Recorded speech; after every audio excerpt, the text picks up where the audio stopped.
News కి స్వాగతం.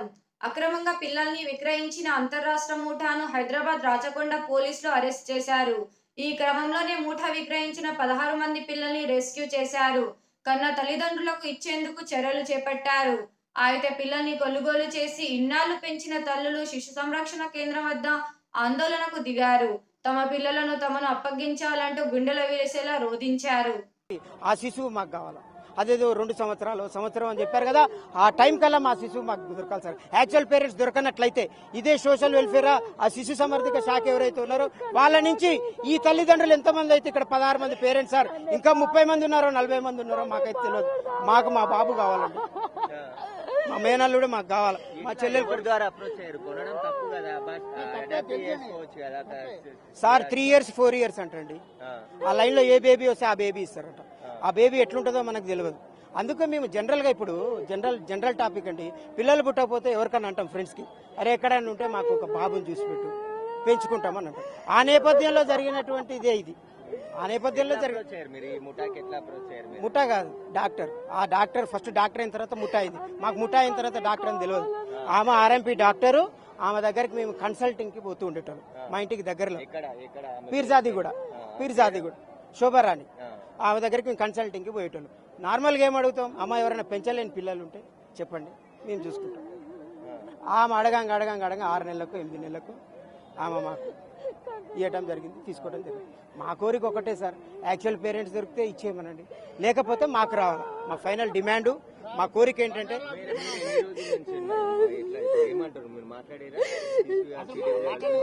వాళ్ళు ఎక్కడ సార్ తీసుకొని ఇప్పుడు 14 లోపల తీసుకొచ్చి వాళ్ళు ఇచ్చేసారు, తీసుకెళ్ళిపోయారు. ఎక్కడ తీసుకెళ్లారు పిల్లడు? ఏడి అక్కడ పిల్లడు కావాలి ఇప్పుడు వెంటనే.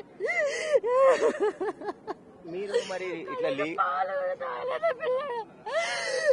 లీగల్ గా కొనడం తప్పు కదా అని చెప్తున్నారు కాదండి, మేము అడిగాము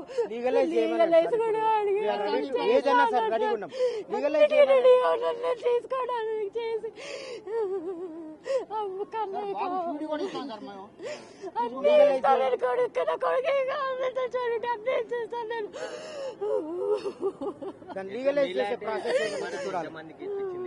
మాకు తెలియదు. మీ ఇక్కడికి వచ్చాక తెలిసిందండి. మేము ఒక్కళ్ళకే అనుకున్నాం, మాకే అనుకున్నాం.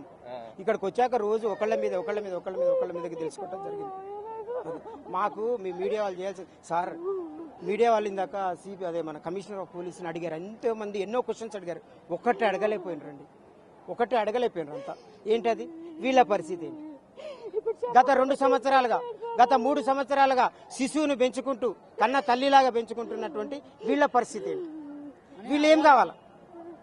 తల్లి కని వదిలేసిందా, ఆర్థిక పరిస్థితులు బాగలేక వదిలేసిందా, లేకపోతే ఎత్తుకొచ్చారా అనేది సెకండ్ పార్ట్కి పెట్టుకుంటే వీళ్ళ పరిస్థితి ఏంటి చూడండి సార్. అక్కడ చూడండి సార్, తల్లిదండ్రులు ఎట్లా ఏడుస్తున్నారు. అంటే ఎవరైతే పిల్లలు లేని వారు, ఎవరైతే కన్సల్టెంట్ ఉన్నటువంటి ఆర్ఎంపీ డాక్టర్ ద్వారా, శోభారాణి ద్వారా చాలా మంది కొనుగోలు చేసినట్టు చెప్తున్నారు. చాలా మంది మేము 2 సంవత్సరాలు 3 సంవత్సరాల నుంచి పెంచుకుంటున్నాము, ఇప్పుడు వచ్చి తీసుకెళ్తే ఏంటి పరిస్థితి అని చెప్పేసి కూడా వాళ్ళు కన్నీరు మున్నీరుగా వెలిపిస్తున్నారు. అందరూ మనం చూడొచ్చు, పెంచుకున్న తల్లిదండ్రులు అందరూ కూడా వాళ్ళ బాబు మిస్ ఇప్పుడు తీసుకొని పోయారు, మళ్ళీ అపయప్తామని చెప్పేసి తీసుకొని వెళ్ళారు అని చెప్పేసి కూడా చెప్తున్నారు. అసలు మీరు ఎప్పుడు తీసుకున్నారమ్మా బాబా పాపనా? బాబుని సార్. ఎక్కడ తీసుకున్నారు? ఇక్కడ సిటీలో ఇచ్చింది 4,15,000 ఇచ్చింది. 3 సంవత్సరాలు అయిపోయింది, ఇలా వచ్చి తీసుకొని పోయారు. ఎట్లా మరి ఇట్లా కొనడం తప్పు కదా, అట్లాంటివి చెప్పలేదా? మేము ఎవరు చెప్పి తెలవదు సార్. ఇప్పుడు ఏమంటారు మరి, మీరే లీగల్ గా అడాప్ట్ చేసుకుంటామంటే పోలీసులు కానీ వాళ్ళు ఏం చెప్తున్నారు? ఇష్టం అన్నారు, ఇవాళ పట్టించారు వాళ్ళకు సార్. నా పేరు రూపాయలే సార్, మాది సూర్యాపేట జిల్లా నూతన గల్మాన్లో పెదనెల గ్రామం. ఎవరో వేరే వాళ్ళు ఒక నెంబర్ ఇచ్చారు కాబట్టి ఇక్కడ మీకు కూలి పనికి వస్తే చెప్పి తీసుకున్నాం. అందరూ కూడా చాలా మంది తల్లిదండ్రులు పిల్లలని తీసుకొని ఇక్కడికి కొనుగోలు చేయడానికి తీసుకున్నామని చెప్తున్నారు. ఆర్ఎంపీ డాక్టర్ ఎవరైతే శోభారాణి ఉందో, శోభారాణి ద్వారానే చాలా మంది విక్రయాలు చేసినట్టు తెలుస్తుంది. 4 లక్షలు 5 లక్షలకు ఒక్కొక్క కుటుంబం దగ్గర డబ్బులు తీసుకున్నామని చెప్పేసి కూడా బాధితులు చెప్తున్నారు. 3 సంవత్సరాల నుంచి మేము పెంచుకున్నాము, ఇప్పుడు వచ్చి తీసుకెళ్తే ఎలా అని చెప్పేసి కూడా వాళ్ళు కన్నీరు మున్నీరు అవుతున్నారు. 10 రోజుల నుంచి కూడా మాకు అప్పచెప్తామని చెప్పేసి కూడా వాళ్ళు చెప్పారు, కానీ ఇప్పుడేమో తీసుకెళ్లి వారికి పంపించేశారని చెప్తున్నారు. దీనికి సంబంధించే పోలీసులు అయితే ఇలా ఇల్లీగల్ గా అడాప్ట్ చేసుకోవడం అనేది నేరం కాబట్టి ఖచ్చితంగా ఇద్దరిపైన కేసులు నమోదు చేస్తామని చెప్పేసి పోలీసులు చెప్తున్నారు. ఈ గ్యాంగ్ కు సంబంధించి ఇప్పటివరకు 50 మంది వరకు కూడా పిల్లల్ని విక్రయించినట్టు గత 3 ఏళ్ల నుంచి గుర్తించడం జరిగింది. అందులో 11 మంది పిల్లల్ని రెస్క్యూ చేసి వారందరినీ కూడా సిడబ్ల్యూసి వాళ్ళకి అప్పచెప్పాము. వాళ్ళు వాళ్ళ బాగోగులు చూస్తారు. తర్వాత లీగల్ గా ఎవరైతే ఉంటుందో అడాప్ట్ చేసే దాని ప్రకారం చేస్తామని చెప్పేసి కూడా